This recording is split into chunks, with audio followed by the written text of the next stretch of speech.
Special thanks to all our patrons who support the show every single week.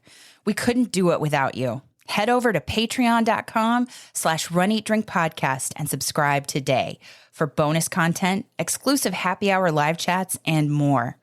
Patrons, you help keep the Run, Eat, Drink podcast going, and we're so grateful for you. Not a patron yet? Join us today at patreon.com/runeatdrinkpodcast. Help support the show by using our Amazon affiliate link anytime you shop on Amazon for running gear, food, beverages, or anything else the little gray trucks might bring your way. Just use runeatdrink.net/Amazon anytime you shop. It costs nothing extra. It's only one extra click, and it helps us keep the lights on and the bandwidth flowing.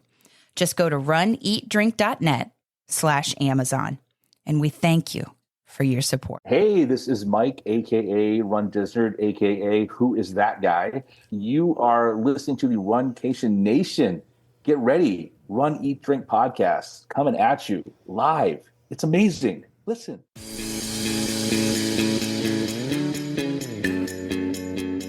Welcome to the Run, Eat, Drink podcast. We feature destination races from across the country.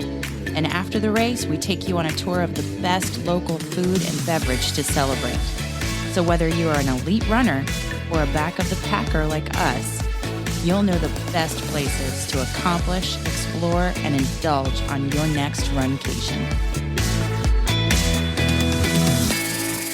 It's time for another Runcation recap. So we started this conversation. We're basically going to have to we're going to join this conversation with Mike Leslie already in progress.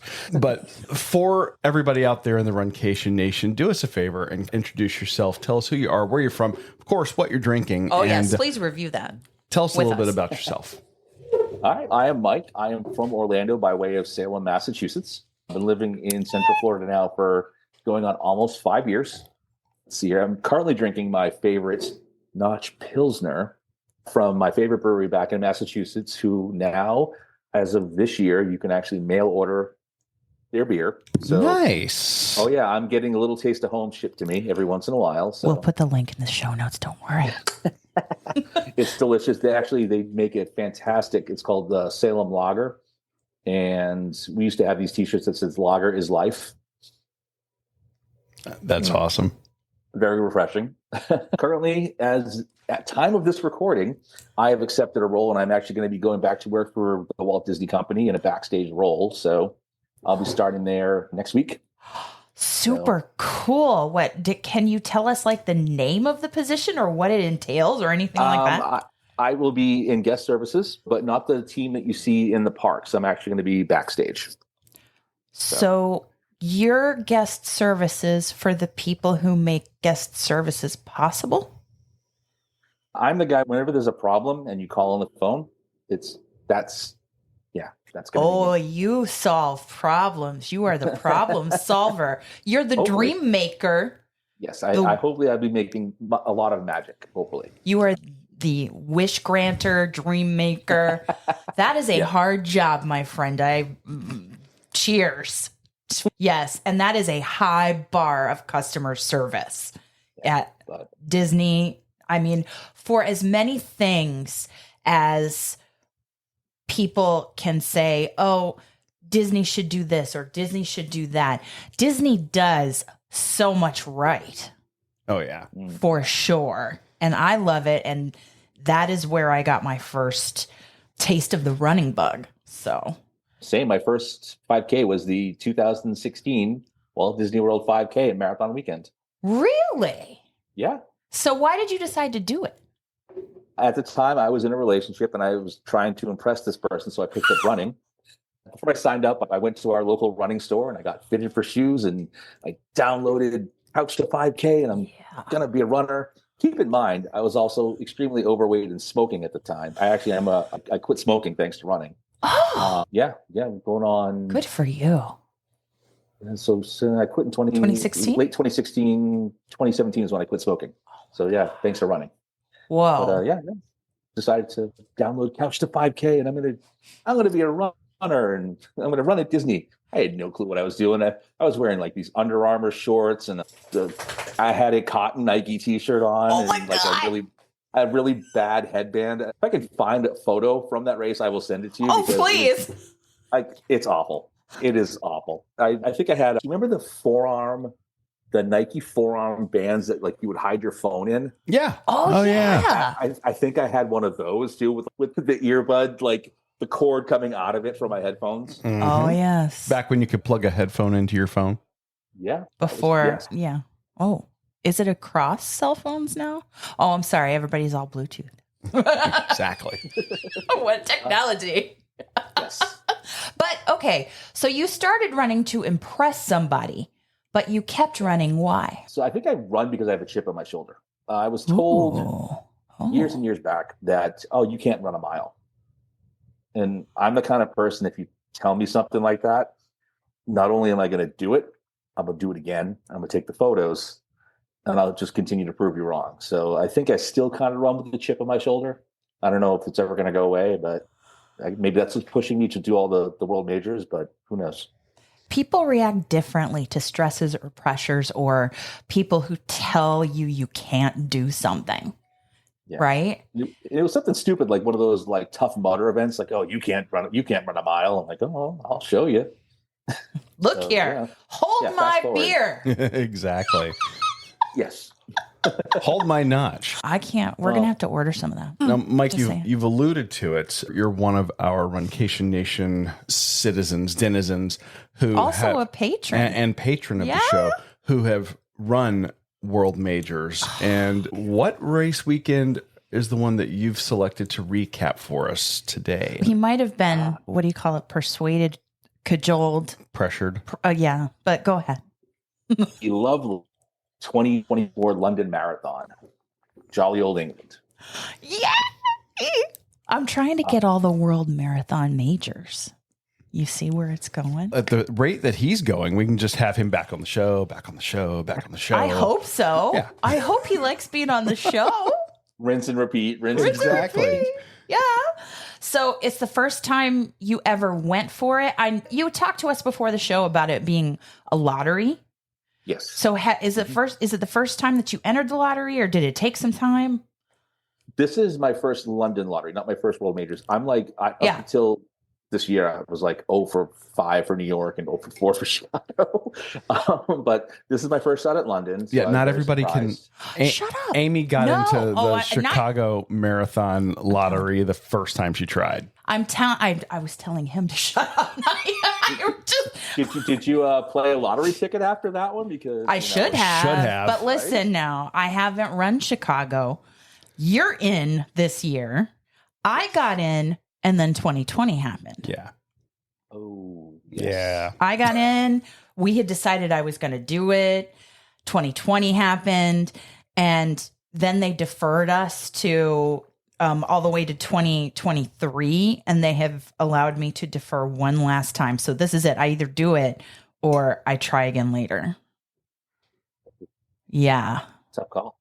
Yeah. I know. I know. Yeah. I mean, right now, it's probably going to be a no. Maybe not the whole thing, but I think you can also, as a back of the packer, I think for a world major, there is something in the experience of it. Oh, absolutely. Yeah. I'm not a fast runner by any stretch. I will joke around and say that I may not be fast, but I'm strong. I love your hat, by the way, which What? says Oh, non-elite. Non-elite. I I am am a non-elite runner. Shout out to Kafuzi for the hat. I am so non-elite, it's ridiculous. Yeah. Shout out to who for the hat that says non-elite? There's a gentleman on YouTube that reviews running shoes, and his name is Kafuzi. And this is a hat he did with Path Projects. I actually wore this in London when I ran. That he is really spot on when it comes to shoe reviews, and it's not just like carbon plated shoes. He'll do a bunch of stuff across the board, like daily trainers, recovery shoes, really fun stuff.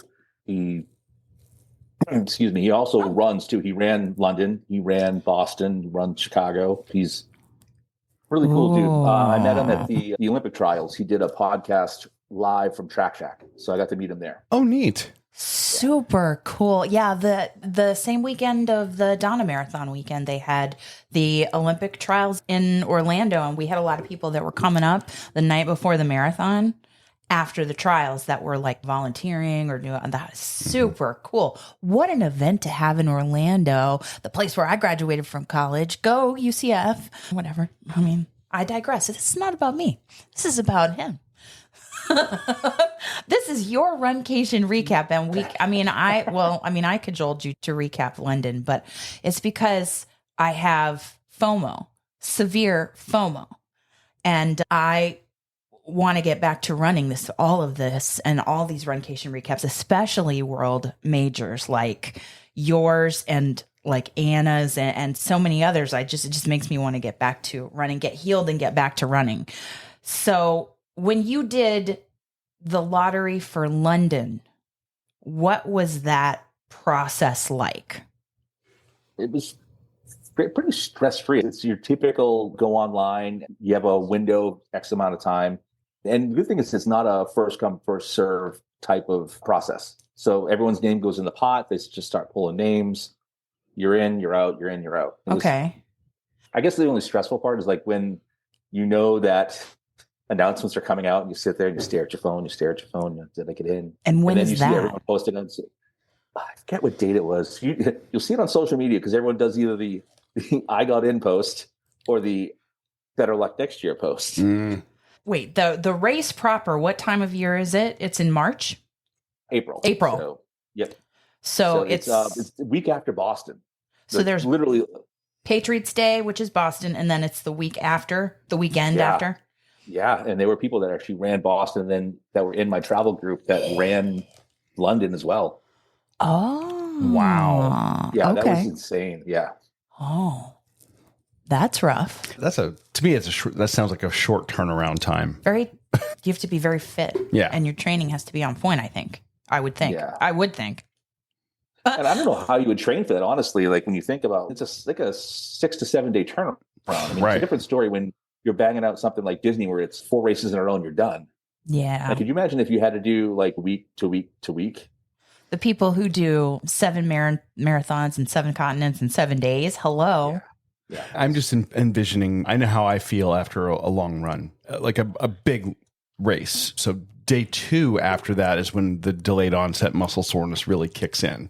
So about that time, you're now double checking all your packing. You're getting ready to go. If you're flying from the States, depending on where in the States, your time change.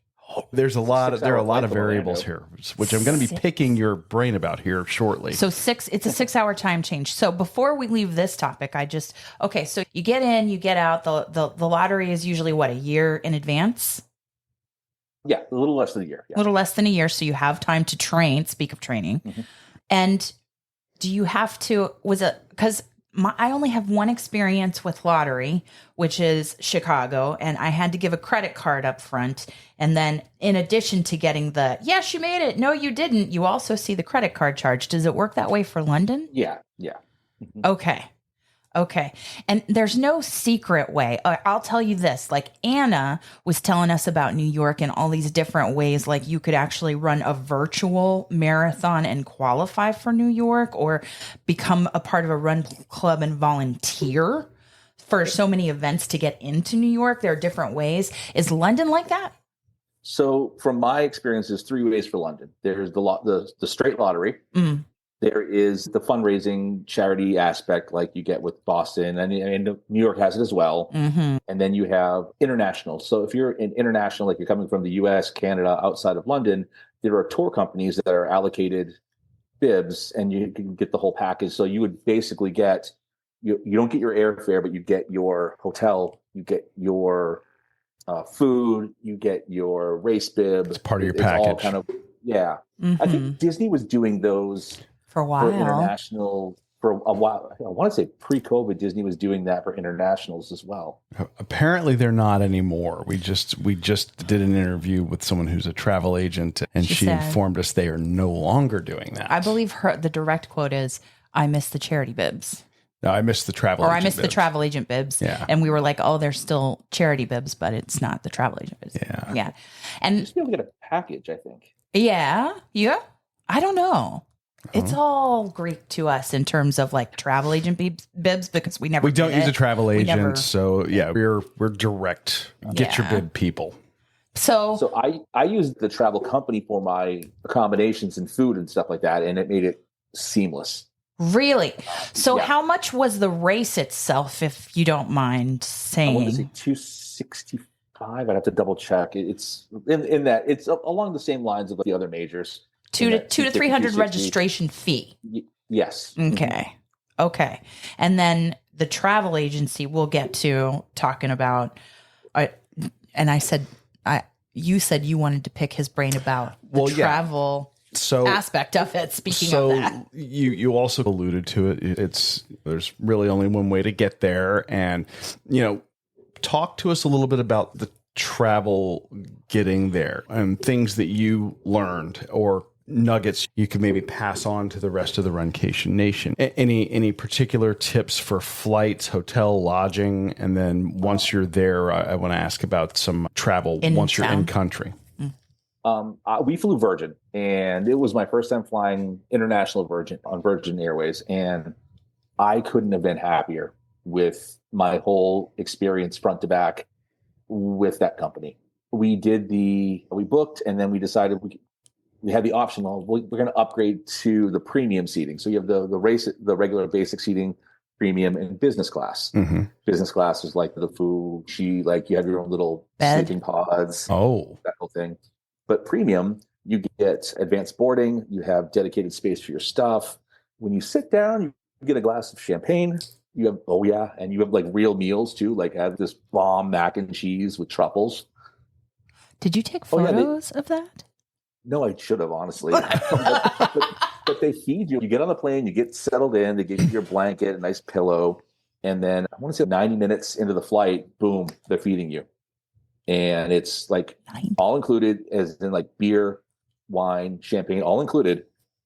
They feed you, and then they tell you if you're still want another beverage, they call it the wander wall. You can wander to the galley, and then you can actually pick from stuff from the galley. If you want like another beer or another Prosecco or something like that, you can actually get that during the flight.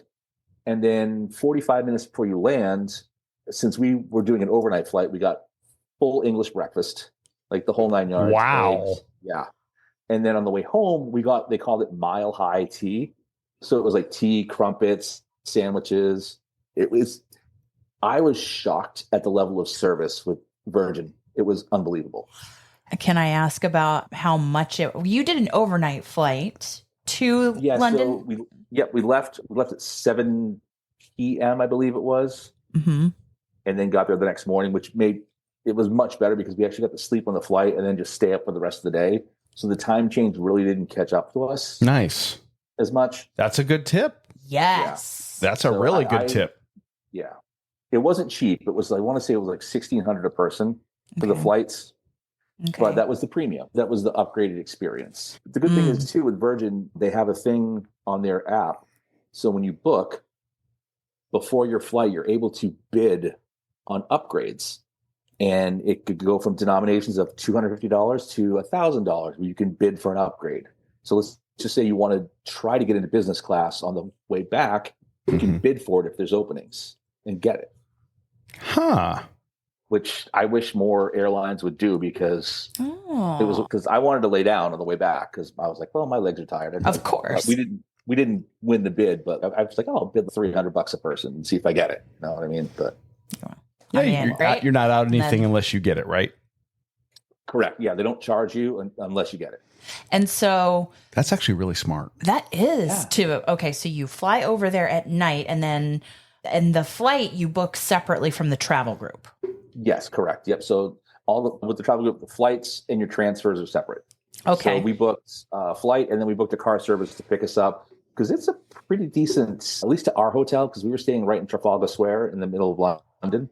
It was 35 minutes, 40 minutes from the airport, I think. So it's a decent haul. Okay. So you booked a what kind of car trans service? like a car service? I think what is it? Viator. I think that's the company. Okay. Where you can book and you can share it with other people too, which is cool. So we got like one of those Sprinter vans, the ones that have like little passengers. So we had another family with us, so we basically split the cost with them. So it was we only basically paid half of what it was. And I think it was for round trip was $400 for both ways. Oh, and if you split it, then it's just a couple in your. That's not bad at all. That is a good little nugget right there. Okay, and you said you were staying in the middle of Trafalgar Square. I just hijacked your question. I'm sorry. It's okay. Because what were you going to ask about in-town travel? And that was going to lead into that. So you've got your transportation I shouldn't have said it. From the airport to the hotel. While you were there, what did you do in terms of transportation? Did you rent a car? Did you rely on taxis? Just hoof it? We walked. Really? Where we were staying, so we're lucky. We were staying 0.2 miles from the finish line.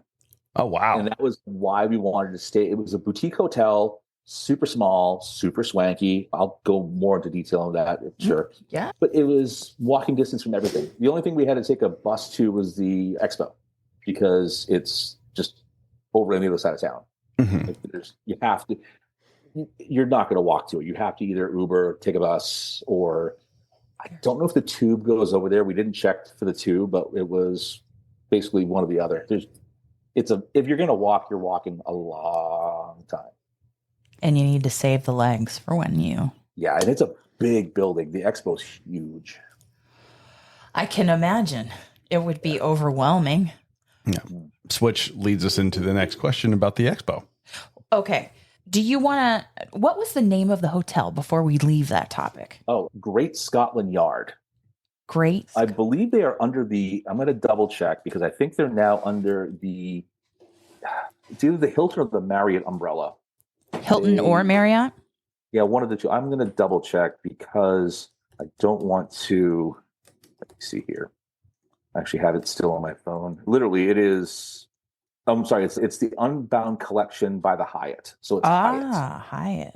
And no joke, you are across from Old Scotland Yard.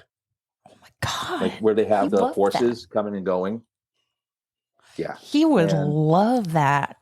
It's really small, but for a race weekend, if you don't want a lot of distractions, and it's quiet, like the rooms are super nice, really quiet, stocked, distractions, and it's quiet, like the rooms are super nice, really quiet, well stocked, like there's water, there's a kettle, there's anything you really need in the room. So if you want to do your own thing and not go out and about, like you get room service. Oh yeah, it's a really nice spot. I'm glad that it was one of the options. The other one was the Hilton down the road, and I'm glad I stuck with this one because one, after the race, it was really close, and two, I could walk to everything. There's pubs and food and nearby. Yeah, and also the hotel had a really nice restaurant with the company that we booked with. Our breakfast was included. Oh, so that was another perk. Okay. It had a fantastic bar, and then it had a speakeasy. No. Yeah, like you pushed a button on the bookshelf, and the door opened up, and it was only open on the weekends, and it was like, it was like a whiskey speakeasy, and they had jazz playing in there on the weekends. Yeah, I'm having a moment. Oh my God, it's so awesome. They need places like this in the U.S. Like they need to do like these kind of. Give me all the boutique hotels. Yes, like I'll take those over the Polynesian or the Contemporary. Give me these boutique hotels. And I imagine that the customer experience that you had at that hotel was just like second to none. Oh, when we get back to the expo, I'll talk more about it. Sorry, yeah. Oh no, it's okay. I had to have something shipped to the hotel. I know, right? He's taking over. Dana, what was the name of the travel group that you booked through? Fitness International Travel, FIT. Fitness, FIT. International, Fitness International Travel. Okay, Dana, I just have to catch you up a little bit because what is it that you brought us? I brought you some beer. I'm excited. There you go. Tell Michael what it is. Tell Mike what it is. It's a raspberry ale from Fort Myers Brewing. We're part of their monthly beer club. Oh, nice. Yeah. I Cheers. like it. Yay. Cheers. Think. Cheers. Listen, Fitness International Travel gave a Hyatt option and gave a Hilton option. Okay. Okay. The Hyatt option is the one you want to go for because it's like the boutique experience. So it's like their signature collection. It's called Unbound Collection. Yeah. I took notes while you were away. And there's a speakeasy. Oh, nice. There's room service. Is there a tub in the room? No, but however, it's Europe. They have heated toilet seats. Oh my God. So it's a heated toilet and bidet in one. Uh-huh. And like Shower. I'm not too bougie when it comes to stuff like in the bathroom, but like a heated toilet seat. It's that's unusual. like some next level bougie And after the race. yeah. It can be very good, right? That wouldn't be so bad. No. It's a little weird to get used to because, it's a toilet and you're used to, okay, at least from my experiences living up north, it's always stone cold. And then you're like, wait, it's heated. And like you could hear it heating up. Like it turns itself, like when you come into the bathroom, it's motion detected and like it starts itself up. And it's weird. So like you hear the toilet like starting up. Yeah. It's Interesting. Really I wasn't necessarily that was a little nugget. Yeah. But there are pre-race rituals. I know we have to get back to the expo and everything. I'm picking your brain about so much. I take a pre-race ice bath. Oh, okay. Yeah, they don't. It's like a shower. Yeah, but it's a really nice shower. But yeah, only the shower. That's okay. It's okay. You can adapt. Yeah. In London, there's got to be a place where you can just like those. Who was it? Mark that went down to Naples and had there's like a cryotherapy therapy type. They've got to have something like that. I would bet the expo does. But I thought it's the speakeasy he was talking about at that place. Oh yeah. How do you get in?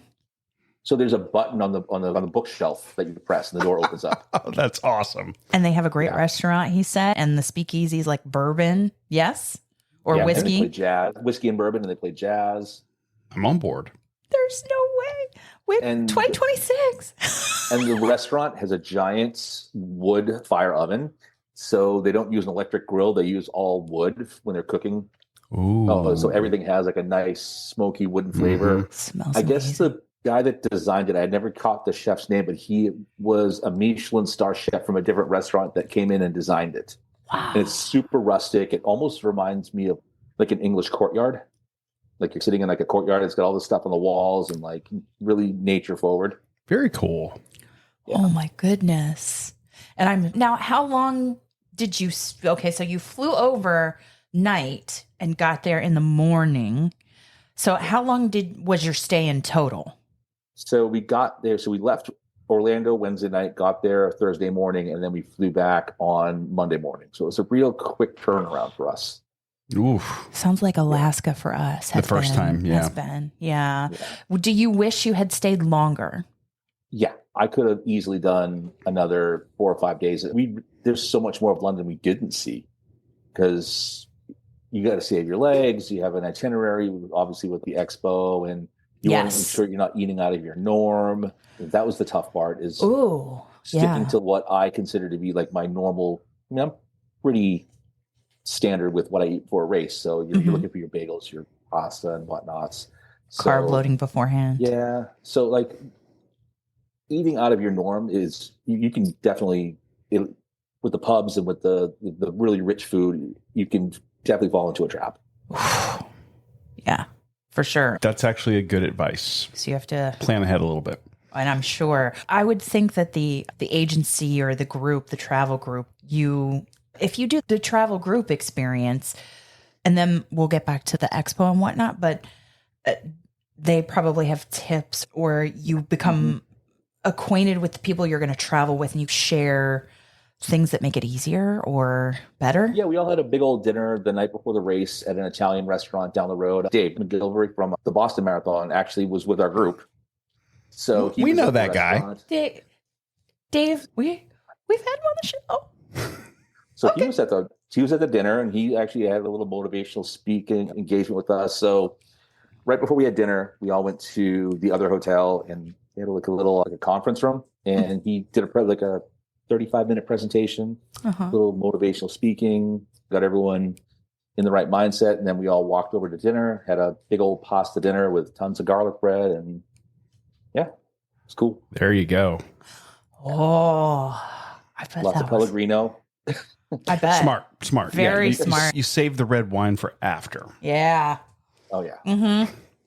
It's run, eat, drink. And then drink. Don't do it the other way. Accomplish, explore, and then indulge. The other way around is disaster. We might have I've done that made before. mistakes. So go ahead. Talk to us a little bit about, you mentioned, having to take a bus. I mean, was it when you took a bus across town to the expo, did you do a double decker? Did you? No, the travel company actually booked us a bus.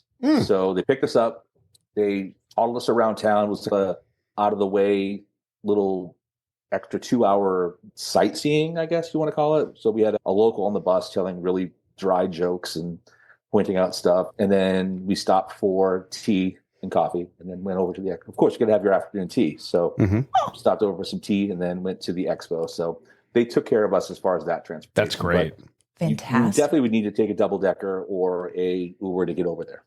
It sounds like if you are involved with a group, then you don't feel alone and you have structure, which can be so important in a race experience like that, to me. And you also have people that we all have the same goal in mind. So you're a large group of people that we all want to do the same thing. Obviously, people's motivations are different and their paces are different, but in the end, we all want to finish. So you have your own little weird built-in support group already that you're traveling with. And we're all strangers. Ironically, one person from our group was actually from Orlando. I don't know. I can't remember her name, but she was from Orlando. So what are the odds? Really? Yeah. So you go with the group, you go over to the expo. Talk a little bit about the expo experience, packet pickup and all that. What was that like? You said the expo was huge. Now, when you say huge, I know you've been to Disney expos, and the Disney expo to me is on par with Gasparilla. It's enormous. It's big. So how did this compare? So it's at the the London XL Center, which is a very large building. And there's multiple different halls inside of the building once you get in there. And the portion where the marathon pickup was, it was bigger, definitely bigger than Disney, I would say. Wow. But it was all the vendors and everything in one spot. So you want to talk about efficient. The easiest bib pickup I've ever had in my entire life. You walk up, show them your QR code from your phone that they send you, show them your license. They then turn around to a printer, and the printer fires out your number. So they're not fishing through like stacks of numbers. So they just put the bib in blank with the tab on it, and then it prints, and then they just hand it to you, and you're done. That's actually very cool. You didn't have to show any kind of passport or Just your photo ID and your QR. That's it. Okay. So just the two things. The Brits are known for moving people through lines.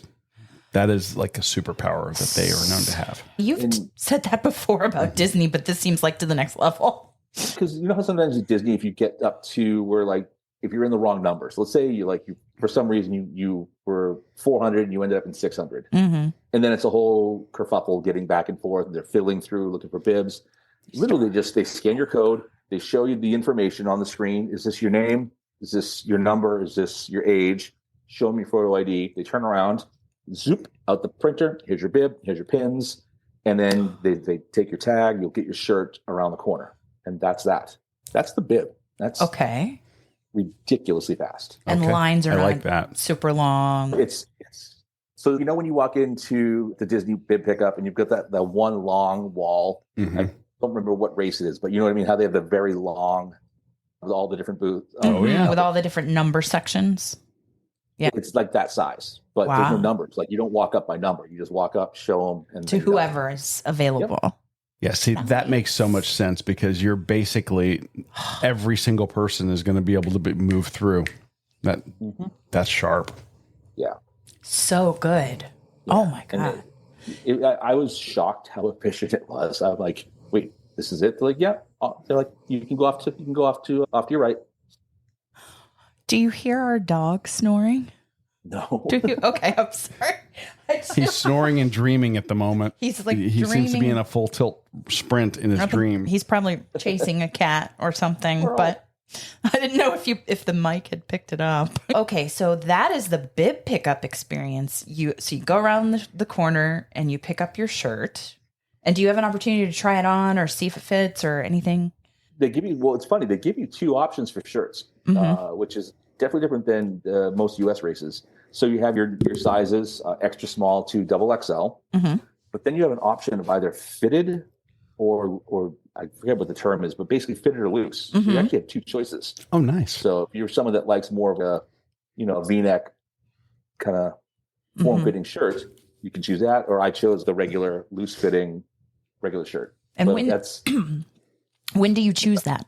Sorry. When you're signing up. So everything's already, So you select it and then you're good to go. Good. But you have to go through some of the retail to get to the shirts. So it's kind of like if you've ever been to Boston, you have to go through to get to the other side of the Expo, you have to go through the giant Adidas area. So for this one, you have to go through the New Balance area to get to the other side where all the other vendors are. Yeah. Okay. And that was insane. It's like a maze. But you don't realize how much merchandise they go through. So we didn't go on the first day. We went on the second day of the expo. And even on the second day, a lot of the extended sizes were gone. And they're like, we're not getting any more. Oh, wow.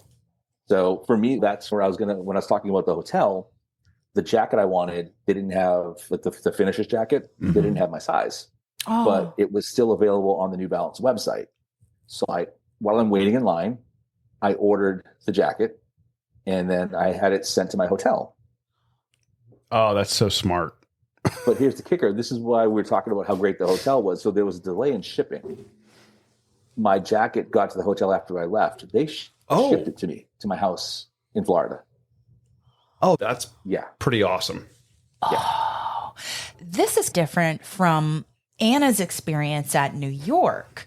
She was talking about how they offer all of the merch beforehand. And there's like, you order what you want beforehand. And of course they have things at the expo, but it sounds like London has it where if sizes become unavailable, then you can get it and have it waiting for you after you finish and arrive home. Yeah, if they still have it, because there were things that went quick. Like they had a really cool hooded sweatshirt that was gone at the expo and gone online. Oh, there comes a point where they just run out. Yeah. So the tip is early. It's not early Run Disney early, where it's like you have to get there, give away your firstborn, and get into a sword fight with somebody. Yes. You want to get there on the first day. Okay. If you want, especially if you have interest in larger sizes, if you need a specific custom kind of size, large or small.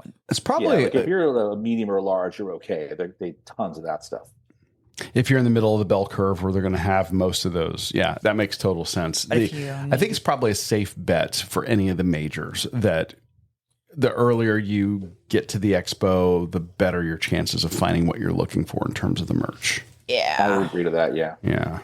But that's even so Boston nice to hear about the hotel. So did you find that the expo itself had everything that you might want from an expo? I always think in terms of I arrive, my luggage is lost, I'm screwed.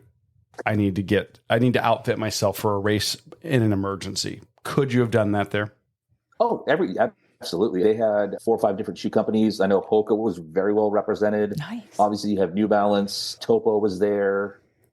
I'm trying to think who else was there. Saucony was there as well. Asics had a stand, but they didn't have sneakers. I think it was mostly gear. Really? Huh. Interesting. Well, it's funny. The 2 biggest ones that I noticed, Hoka had a really big presence. They have a 2-floor experience. The bottom was shoes and upstairs was merch. Saucony had a London specific kit, which was really cool. Like their singlet was, I have one. It was white, and then the bottom half was the Union Jack with red on red. Oh, cool. So they were selling those. But they had fuel, socks. You need it, you got it. And then they had the smaller British companies on the other side, individual booths with the charities. So if you wanted to buy something maybe that was from a smaller retailer, they had other things that you could get too, bib belts or hats and stuff like that. But you could easily fit yourself top to bottom.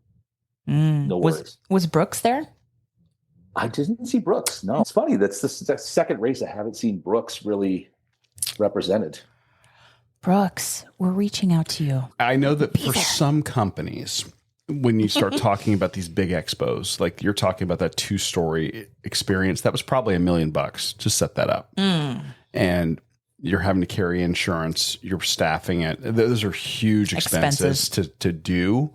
So not every company is going to do that. That's true. But you're also competing against the main sponsors too. Bingo. Like New Balance. Boston, you've got Adidas in Boston, you've got New Balance. I think it's New York and London for New Balance. Is it? Nike got Chicago. Oh, Nike. Yeah. Get the larger sizes of shoes because they're narrow. I can't wear them. I can't. Nope. We can't either. No, we tried. Oh my God. The most motion control they have is not enough for me. I recently actually switched shoes after London. So I was running in Brooks. Now I'm running in Saucony now. So Really? Yep. It's a good brand. I'm going to tell you, like when I got fitted at Fidipides in Atlanta with Jeff Galloway's team, shout out to Jeff and his team. Mm-hmm. Yeah. And Greg, who I think retired, but he was awesome. He spent 4 hours with me. Greg was incredible. Yeah. And I ended up back in Brooks, but he sent me home with Asics and a choice from Saucony. Yeah. So I felt like no matter what I was going to find back home, I could get what I needed to train and to run. So they're incredible. So Saucony. Nice. Yeah, the Guide 22 is the one I'm running in now, and it's like running on marshmallows as my recovery runs, and they're like the softest shoe I've ever run in. They're amazing. Cloudy. Nice and cloudy. So you alluded to it when you talked about the hotel. You got into the pre-race chat with Dave McGilvery and the carb loading meal and the hydration. Lots of San Pellegrino. Was it a specific pasta place that you remember going to? Was it part of a hotel or? It was a standalone, kind of out in the middle of nowhere. Honestly, it was like the closest thing was a Starbucks, like a block away. I don't remember the name of the restaurant. I apologize. Oh. But it was like such a quick experience there. We all just ate and bounced because we were like, okay, time to go to bed. Because it was the night before. It's not like you were carb loading 2 nights before and you're like, oh yeah, let's party. Let's stay out till 1 a.m. What could possibly go wrong? Yeah. What could go wrong? We've never done that before. Yeah. So you had a quick meal and then you were off to sleep. Mike will be back for part 2 of his recap next week. So stay tuned because on the next episode, it's race day at the London Marathon. That's a wrap. So thank you for joining us on your long run, your commute to work, around the house, wherever you are. I'm your host, Amy. And I'm your co-host, Dana. Stay safe and well, and we will accomplish, explore, and indulge with you really soon. Thanks for listening to this week's episode of the Run, Eat, Drink podcast. We're having another great year thanks to your support. Don't forget to follow us on Facebook and Instagram. We're at Run, Eat, Drink Podcast. And on Twitter, we're Run, Eat, Drink Pod. You can also give us a call at 941-677-2733 or send us an email at info@runeatdrink.net. Visit our website at runeatdrink.net and click on the subscribe link so you don't miss a minute.